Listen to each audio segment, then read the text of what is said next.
Good day, everyone.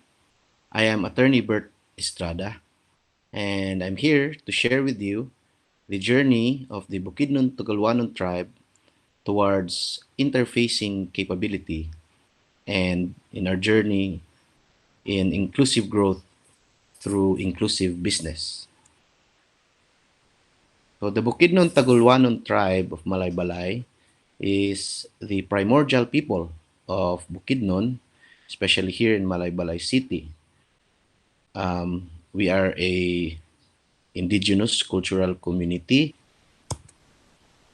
So, what you see here is a portion of our ancestral domain here in Malaybalay. And yes, it is quite uh, a view, but as you can also observe, there is not much economic activity that is going on within the ancestral domain. But this is also something that I have observed in most of the ancestral domains that I have visited. It is vast areas of land, but there's not much economic activity. And I believe uh, is one of the reasons why our indigenous communities are still beset with poverty. And that has also prevented the preservation and the development of the environment, especially our river basins. So, our ancestral domain has already been given government recognition sometime in 2015. But after the award of this recognition, I still saw that it was not enough. The recognition of the ownership over the ancestral domain still did not allow uh, the indigenous communities to be able to develop the ancestral domain because the tribe, although already an organized group of people, organized even before there was any central government, but it is not a juridical person uh, if we if we look at the present legal system. So with that, I was challenged to study the IPRA law and see what else needs to be done in order that the mandate of the constitution that the indigenous peoples are supposed to be protected and provided with equal opportunities in order to uplift their economic and socio-cultural well-being. So we discovered that after the CADTI and after also the formulation of your ancestral domain sustainable development and protection plan, or HDPP, there's a need to have the confirmation of your indigenous political structure um, in order that the the governance, the leadership, and the processes, the consensus building, and the conflict resolution mechanisms of the uh, customary laws are validated and confirmed by the state. This uh, would give the indigenous peoples a recognition from government as to its political structure, which we believed would help in the stability within the domain. Because with government recognition, then we can have uh, more stability, more predictability for others to deal with us, because the governance structure has government recognition. So in 2017, we uh, we received the confirmation of our indigenous political structure. After that, we already sought out many partners or um, possible investors into how we can be able to um, come up with uh, livelihood programs, economic activities that will provide livelihood for our members and allow us to develop our ancestral domain, but also support us in our strive towards self-determination. So it was a very providential event that I got to meet Mr. Bobby Ansaldo, who happened to be the project director of a USAID funded program, uh, which was the promotion of inclusive growth through inclusive business. So the business was uh, originally conceptualized because of the flooding that happened in the Cagayan de Oro and the Tagoloanon River Basin, especially when what happened with the Sendong floods, no, which um, one of the main factors is the uh, deforestation of the mountains here in Bukidnon. And so the program was, the goal was that in order to develop protection in the headwaters and in the watersheds, there are many programs for greening, for tree planting, but um, there are very few successful uh, plantings or greening programs. And one of the reasons that we think is uh, the reason why is because there's no community that actually protects or develops this. The indigenous communities who own and live in these watersheds are not involved in these programs. No, so they might be uh, temporarily used as a labor force, but it is not something that they really are a part of, other than the a few months of work and salary for the planting.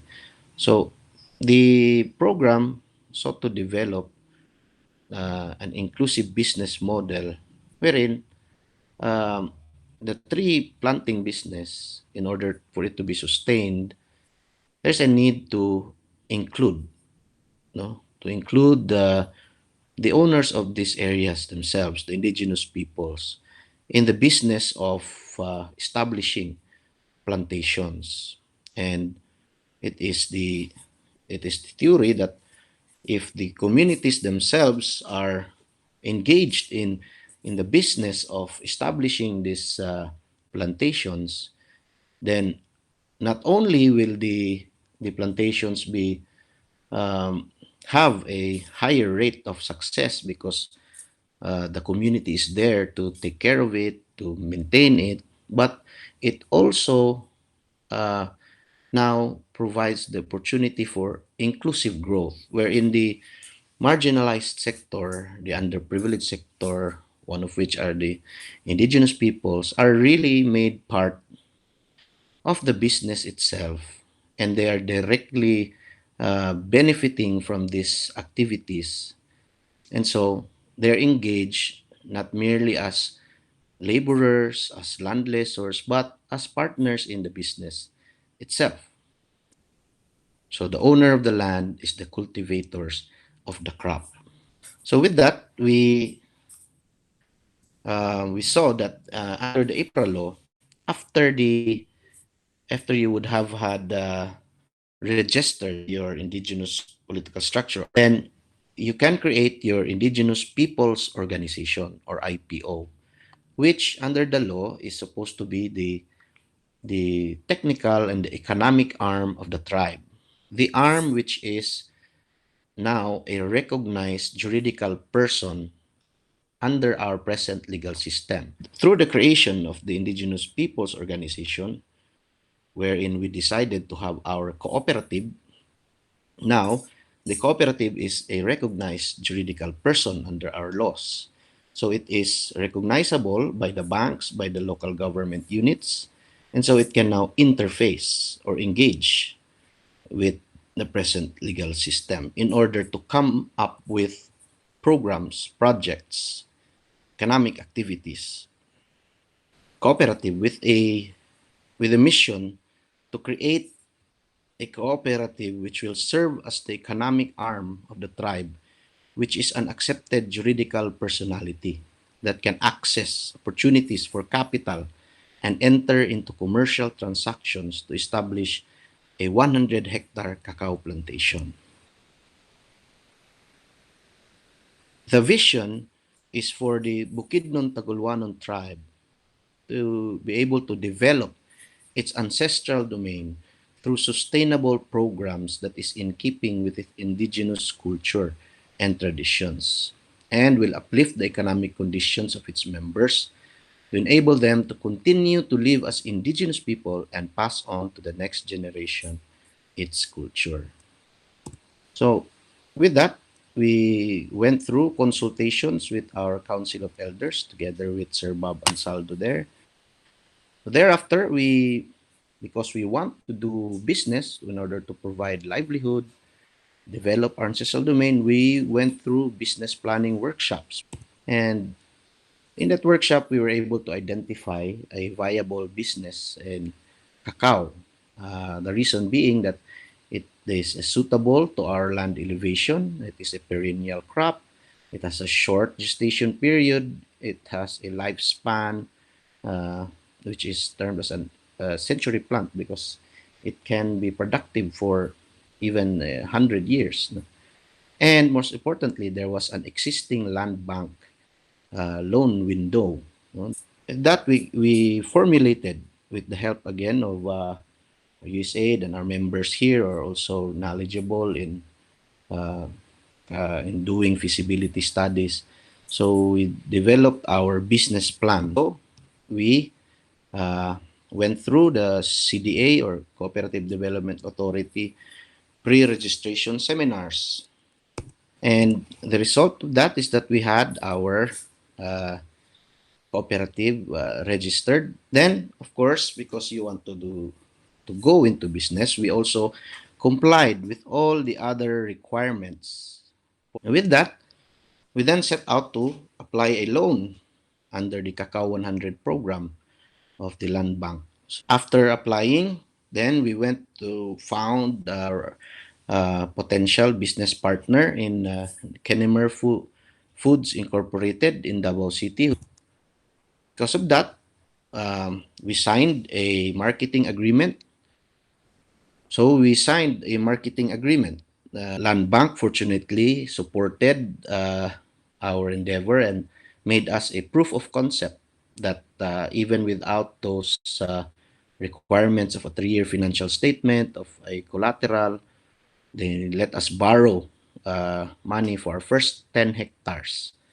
After that, because we were allowed already to borrow money, our provincial government uh, invited us, and because he saw that we already had that, we are allowed to borrow money from land bank, then the the theory was that we also have the absorptive capacity to receive substantial grants from government. So we said yes, that is also that's the absorptive capacity that we have worked on to have, not just uh, the juridical personality now allows us to um, apply for loans and also to receive grants. And so our provincial government, through our governor, Jose Maria Arsubiri, supported us to be able to expand and come up with our intended mission of 100 hectares. So we gave them our business plan, and it was approved by the local government unit, and budget was allocated in the amount of 30 million pesos. But it is all in kind. No, we did not receive cash itself. So now, after 3 years, this is our cacao. They're already fruit bearing and we'll be harvesting. That's what it used to look like in last year. This is one of the later plantations that we established. Now, after a year, that's what it looks like. And people have hope that they're now going to earn more income because of this. So the cooperative provides accesses, gets the opportunities, and then serves the members, does the planning, does the implementation, the members implement. So we are a service provider. With all this, we have so far we have seen that through the establishment of the interfacing capability, the marginalized sector can receive the intended benefits under our social legislations like the IPRA law. And this will provide those opportunities that will not just uplift the economic life of the indigenous people, it will help in the preservation of the indigenous culture, and also it will help in the preservation and the development of our environment. So thank you for listening, and may Mek Babaya bless us all.